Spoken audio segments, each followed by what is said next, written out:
Welcome to the Genius Factory. Enjoy the video. You start by confirming you can unlock admin controls. Make sure you have your PIN or Samsung account ready.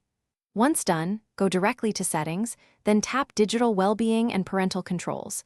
This is where app timers and focus modes live. You should also back up any app timers or usage stats if you want them later. Don't skip this step, because disabling features can remove custom limits. Proceed now to modify controls and permissions. Now you remove the active controls.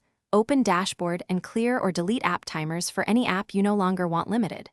Once that's cleared, go to Focus Mode, turn it off and delete any schedules so it won't reactivate automatically. Make sure Wind Down or Bedtime modes are also disabled in sleep settings, since they can mute notifications and change screen behavior. After these steps, usage limits are stopped. But there's one more place to check next. Finally, you disable any parental controls.